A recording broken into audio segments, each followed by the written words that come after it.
നമസ്കാരം. 2021 സെപ്റ്റംബർ മാസം 9-ാം തീയതി കേരളത്തെ പിടിച്ചു കുലുക്കിയ ഒരു പ്രസ്താവന പാലാ ബിഷപ്പായിട്ടുള്ള ഫാദർ മാർ ജോസഫ് കല്ലറങ്ങാട്ടിലിന്റെ ഭാഗത്തുനിന്നുണ്ടായിരുന്നു.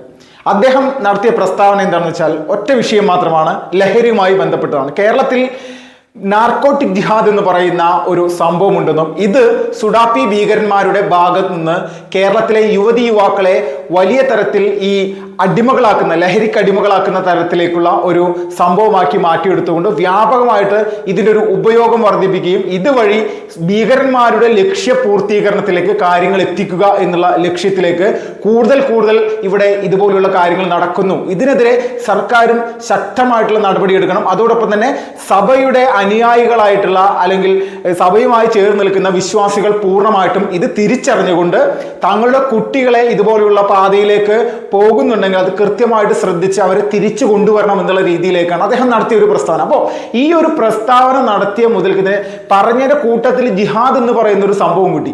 ജിഹാദ് എന്ന് പറഞ്ഞാൽ ഭീകരന്മാർ, സുഡാപ്പി ഭീകരന്മാർ ലോകം മുഴുവൻ നടത്തിപ്പോരുന്ന ഒരു സംഭവമാണ്. ഇപ്പൊ നമ്മൾ ലവ് ജിഹാദ് പോലെയുള്ള വിഷയങ്ങളൊക്കെ പറയും. അതുപോലെ തന്നെ ഇപ്പൊ ലവ് ജിഹാദ് പറയുന്ന സമയത്ത് എവിടെയാണ് ലവ് ജിഹാദ്, എവിടെയാണ് ഈ ലവ് ജിഹാദ് എന്ന് പറയുന്ന സംഭവം? ലവ് ജിഹാദ് എന്ന് പറഞ്ഞുകൊണ്ട് ബോർഡ് വെച്ചിട്ട് ഒരു ഭീകരവനും ഇവിടെ പ്രവർത്തിക്കുന്നതായിട്ട് നമ്മൾക്കാർക്കും അറിയില്ല. പക്ഷേ അതോടൊപ്പം തന്നെ മറ്റൊരു ചോദ്യം കൂടി ഉണ്ടല്ലോ, മയക്കുമരുന്ന് മാഫിയ എന്ന് പറഞ്ഞ മാഫിയ നമ്മുടെ കേരളത്തിലുണ്ടോ എന്ന് ചോദിച്ചു കഴിഞ്ഞാൽ ഏത് മാധ്യമ പ്രവർത്തകനും, ഏത് സർക്കാർ ഉദ്യോഗസ്ഥനും, ഏത് മന്ത്രിയും അല്ലെങ്കിൽ ഏത് വ്യക്തിയും പറയും ഉണ്ട്, മയക്കുമരുന്ന് മാഫിയ കേരളത്തിലുണ്ട്. മയക്കുമരുന്ന് മാഫിയ എന്ന് പറഞ്ഞുകൊണ്ട് കേരളത്തിൽ എവിടെയെങ്കിലും ബോർഡ് വെച്ചിട്ടോ അല്ലെങ്കിൽ മയക്കുമരുന്ന് മാഫിയ എന്നുള്ള രീതിയിൽ ഏതെങ്കിലും സംവിധാനത്തിലൂടെ അല്ലെങ്കിൽ ഇങ്ങനെ ഒരു പേര് പ്രചരിപ്പിച്ചുകൊണ്ടുള്ള ഒരു പ്രവർത്തനം നടക്കുന്നുണ്ടോ? ഇതുപോലെ തന്നെയാണ് ലവ് ജിഹാദ് എന്ന് പറയുന്ന കാര്യവും, ഇതുപോലെ തന്നെയാണ് നാർക്കോട്ടിക് ജിഹാദ് എന്ന് പറയുന്ന കാര്യവും. അപ്പൊ ഇത് നമ്മൾ ആദ്യം മനസ്സിലാക്കുക. മയക്കുമരുന്ന് മാഫിയ എന്ന് പറയുന്ന സംവിധാനം നമ്മുടെ കേരളത്തിൽ പ്രവർത്തിക്കുന്നത് ഒരു ബോർഡും വെച്ചിട്ടല്ല. അതുപോലെ തന്നെയാണ് ഇത് പൂർണ്ണമായിട്ടും ഇതുപോലെ തന്നെയാണ്. ഞാനില്ല എന്ന് പറഞ്ഞാലും ഇതിങ്ങനെയാണ്. അപ്പോൾ നമ്മളെല്ലാവരും ചിന്തിക്കേണ്ട ഒരു കാര്യം, അന്ന് ഈ പ്രസ്താവന നടത്തിയ സമയത്ത് ആ വൈദികനെ അല്ലെങ്കിൽ ഈ പറയുന്ന പാലാ ബിഷപ്പായിട്ടുള്ള ജോസഫ് കല്ലറങ്ങാട്ടിൽ അദ്ദേഹത്തെ കടിച്ച് കീറി കൊല്ലാനായിട്ടായിരുന്നു ഇവിടെ വലിയ രീതിയിൽ തന്നെ ഒരുപാട് ആളുകൾ ശ്രമിച്ചിരുന്നത്. നമ്മൾ മനസ്സിലാക്കുന്ന മറ്റൊരു പ്രധാനപ്പെട്ട കാര്യം, ഈ ഫാദർ ഈ ഒരു പ്രസ്താവന നടത്തിയിട്ട് അല്ലെങ്കിൽ ബിഷപ്പ് ഈ ഒരു പ്രസ്താവന നടത്തിയതിന് ശേഷം അദ്ദേഹത്തിന്റെ ബിഷപ്പ് കാര്യാലയത്തിലേക്ക് ഇവിടെ ഒരു കൂട്ടം സംഘടന ഇവിടെ ഒരു പ്രതിഷേധ മാർച്ച് നടത്തിയിരുന്നു, പോപ്പുലർ ഫ്രണ്ട്. ഈ പോപ്പുലർ ഫ്രണ്ട് അതിന് ഒരു വർഷം അപ്പുറത്തേക്ക് നോക്കുമ്പോൾ ആ ഭീകരവാദ പ്രസ്ഥാനത്തെ നിരോധിക്കുന്ന ഒരു സംഭവം കൂടി ഉണ്ടായിരുന്നു. ആരാണോ ഇതിനെ പ്രതിരോധിക്കാൻ ശ്രമിച്ചത് അല്ലെങ്കിൽ ഈ ഒരു വിഷയം പറഞ്ഞ സമയത്ത് അദ്ദേഹത്തെ കടിച്ചു കീറി നശിപ്പിക്കാനായിട്ട് വന്നത്, അതേ സംഘടന തന്നെ ഈ രാജ്യത്ത് നിരോധിക്കപ്പെട്ടിരിക്കുന്നു. അവരുടെ നിരോധനത്തിൽ പ്രധാനമായിട്ട് പറയുന്നതാണ് ഈ നാർക്കോട്ടിക്കുമായി ബന്ധപ്പെട്ടുള്ള കാര്യങ്ങൾ. ലോകത്തെ അല്ലെങ്കിൽ ഇന്ത്യയിൽ പല സ്ഥലങ്ങളിലും പല പ്രശ്നങ്ങൾ ഇവർ ഉണ്ടാക്കാൻ ശ്രമിക്കുന്നുണ്ട്. നിരവധി യുവാക്കളെ ഈ ഒരു ഭീകരവാദ പ്രവർത്തനത്തിന്റെ പേരിൽ കൊണ്ടുവരുന്നു. അതുവഴി രാജ്യത്തിനെതിരെ യുദ്ധം ചെയ്യാൻ ശ്രമിക്കുന്നു. 2027 ജിഹാദികളുടെ ഒരു രാഷ്ട്രം ഉണ്ടാക്കാൻ വേണ്ടി ഇവന്മാർ വലിയ രീതിയിൽ ശ്രമിക്കുന്നു എന്നുള്ള രീതിയിലേക്കാണ് ഇവരിങ്ങനെ നിരന്തരമായിട്ട് പ്രവർത്തിച്ചു പോകുമ്പോൾ ഇവരുടെ ഭാഗത്തുനിന്നുണ്ടായിട്ടുള്ള പ്രസ്താവനകളിൽ നിന്നും പ്രവർത്തനങ്ങളിലെ ലഘുലേഖകളിൽ നടക്കം ഇവിടുത്തെ ഇൻവെസ്റ്റിഗേഷൻ ഏജൻസിക്ക് മനസ്സിലായത് ഇതേ സംഘടനയുടെ അല്ലെങ്കിൽ ഇതേപോലെയുള്ള ഭീകരവാദികളുടെ കൃത്യമായിട്ടുള്ള ആസൂത്രിതമായിട്ടുള്ള ഒരു പ്രവർത്തനം തന്നെയാണ് നമ്മുടെ നാട്ടിൽ ഈ പറയുന്ന ലഹരിയുമായി ബന്ധപ്പെട്ടുകൊണ്ട് നിരവധി ആളുകളെ ഇതിൽ അടിമകളാക്കി.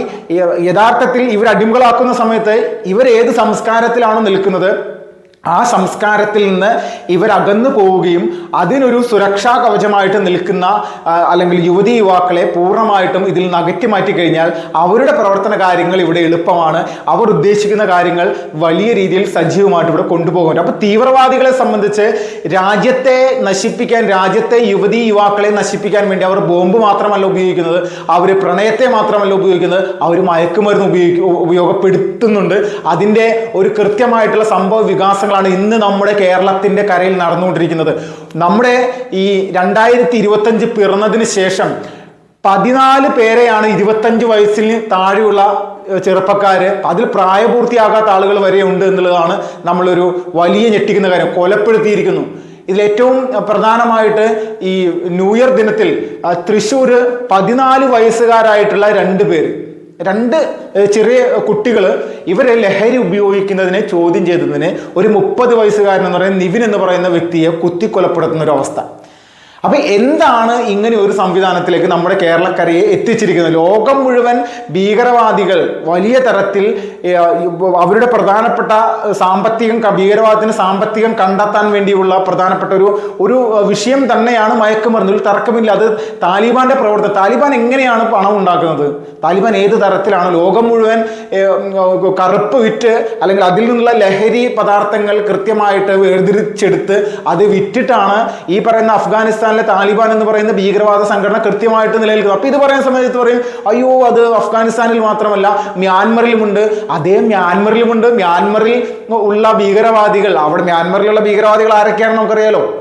മ്യാൻമറിൽ നിന്ന് കുറെ ആളുകൾ ഇങ്ങോട്ട് കുടിയേറിയിട്ടുണ്ട്, അല്ലെങ്കിൽ നമ്മുടെ രാജ്യത്തേക്കും അല്ലെങ്കിൽ മറ്റു സ്ഥലങ്ങളിലേക്കൊക്കെ വന്നിട്ടുണ്ട്, റോഹിംഗ്യൻസ്. അപ്പൊ ഈ റോഹിംഗ്യൻസിനെ സംബന്ധിച്ച് ഇവരുടെയൊക്കെ പ്രധാനപ്പെട്ട ഹോബി ഇത് തന്നെയായിരുന്നു, ലഹരി എന്ന് പറയുന്ന സംവിധാനം അല്ലെങ്കിൽ മയക്കുമരുന്ന് കടത്തുക എന്നുള്ള സംഭവം. അതുകൊണ്ട് അവിടുത്തെ ആളുകളെ അവിടെ നിലനിർത്താൻ ആ സർക്കാർ തന്നെ സമ്മതിച്ചിട്ടില്ല. അവർ വലിയ രീതിയിൽ ഇതിനെതിരെയൊക്കെ കൃത്യമായിട്ടുള്ള ആക്ഷൻ എടുക്കുന്ന ഒരു സാഹചര്യം.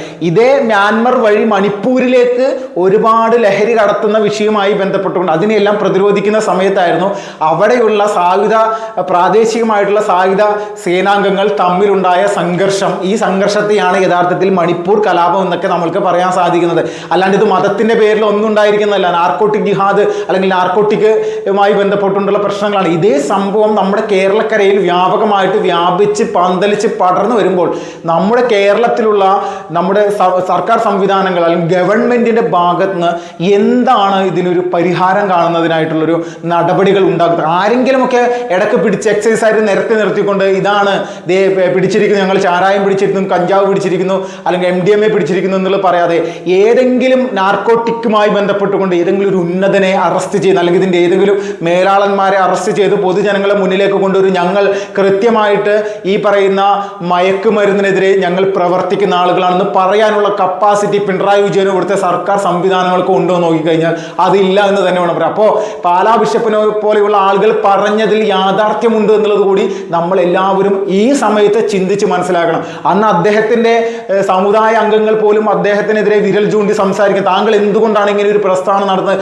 എന്തടിസ്ഥാനമാണ് ഇതിൽ താങ്കൾക്ക് പറയാനുള്ളത് എന്നൊക്കെ പറഞ്ഞുകൊണ്ട് അദ്ദേഹത്തിനെ കടിച്ചു കയറാൻ പോയ സമയത്ത് നമ്മൾ ഒരു കാര്യം മനസ്സിലാക്കുക, നമ്മുടെ രാജ്യത്തിന്റെ അകത്ത് പ്രവർത്തിക്കുന്ന ഏത് ഭീകരവാദ സംവിധാനമാണെങ്കിലും അത് ആര് ചൂണ്ടിക്കാണിക്കുന്നുണ്ടെങ്കിലും ആ വാക്കുകളെ അത് ഈ പറയുന്ന പാലാ ബിഷപ്പ് ആയിക്കോട്ടെ, ഇനി PC ജോർജ് ആയിക്കോട്ടെ, ഇനി നമ്മുടെ കേരളത്തിലുള്ള മറ്റേതെങ്കിലും ഒരു പ്രമുഖനായിക്കോട്ടെ അല്ലെങ്കിൽ ഒരു സാധാരണക്കാരനാണെങ്കിലും ഇത് മനസ്സിലാക്കിയിട്ട് ഇതിനെതിരെ ഒരു ആരോപണം ഉന്നയിക്കുന്ന സമയത്ത് അത് കൃത്യമായിട്ട് അന്വേഷിച്ച് അതിൽ നടപടിയെടുത്ത് മുന്നോട്ട് പോകാനുള്ള ഒരു ഉത്തരവാദിത്തം നമ്മുടെ കേരളത്തിലുള്ള സർക്കാരിനുണ്ട് എന്നുള്ളതിൽ ഒരു തർക്കമില്ല.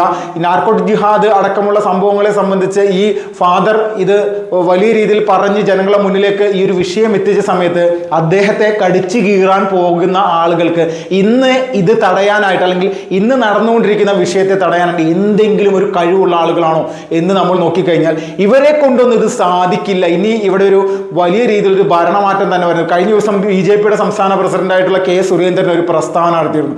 ഇവിടെ മയക്കുമരുന്ന് പിടിച്ചു കഴിഞ്ഞാൽ അതിൽ 2 പേര് മത തീവ്രവാദികളായിരിക്കും എന്നുള്ള അല്ലെങ്കിൽ ആണ് എന്നുള്ള രീതിയിലൊക്കെ തന്നെയാണ് പറഞ്ഞത്. അപ്പോൾ ഇത് പൂർണ്ണമായിട്ട് നമ്മൾ മനസ്സിലാക്കാൻ നമ്മുടെ കേരളത്തിൻ്റെ അവസ്ഥ ഇന്ന് വലിയ രീതിയിൽ ഗുരുതരമായിട്ടുള്ളൊരു സിറ്റുവേഷനോടെ പോകുന്നു. കഴിഞ്ഞ ദിവസം കോഴിക്കോട് പന്നിയങ്കരയിൽ നിന്ന് വന്നിരിക്കുന്ന ഒരു വാർത്ത, പന്നിയങ്കര പോലീസ് സ്റ്റേഷനിലെ SI ആയിട്ടുള്ള കിരൺ കുമാറിനെ സ്ഥലം മാറ്റുന്നു. കഴിഞ്ഞ മാസം 46ഓളം മയക്കുമരുന്ന് കേസുകൾ പിടികൂടി അദ്ദേഹം അവിടെ ഒരു കേസ് രജിസ്റ്റർ ചെയ്തിട്ടുണ്ടായിരുന്നു. അവിടുത്തെ ജനങ്ങൾ ഒരു ഭീമമായിട്ടുള്ള ഒരു ഒപ്പുശേഖരണം നടത്തിയിട്ട് സാധാരണക്കാരനായിട്ടുള്ള ജനങ്ങൾ ഒരു മനസ്സുകൂടി നമ്മൾ ഇതിനോടൊപ്പം കാണണം. അവർ സർക്കാരിന് കൈമാറുകയാണ് ഈ SIയെ മാറ്റിയെടുത്ത്. അദ്ദേഹം ഇവിടെ മയക്കുമരുന്ന് മാഫിയക്കെതിരെ കൃത്യമായിട്ട് പ്രവർത്തിക്കുന്ന ഒരു വ്യക്തിയാണ്, അതുകൊണ്ട് മാറ്റിയെടുക്കുന്നത്. അപ്പോൾ അദ്ദേഹത്തെ പോലും വലിയ സ്ട്രോങ് ആയിട്ടുള്ള നടപടിയെടുക്കുന്ന വ്യക്തിയെ പോലും അവിടെ നിന്ന് മാറ്റാനുള്ളൊരു മനോഭാവം നമ്മുടെ സർക്കാരിനൊക്കെ എങ്ങനെ വരുന്നു എന്നുള്ളത് മാത്രമാണ് ഈ ഒരു സമയത്ത് നമ്മൾക്ക് ഇവരോട് തന്നെ ചോദിക്കാനുള്ളത്.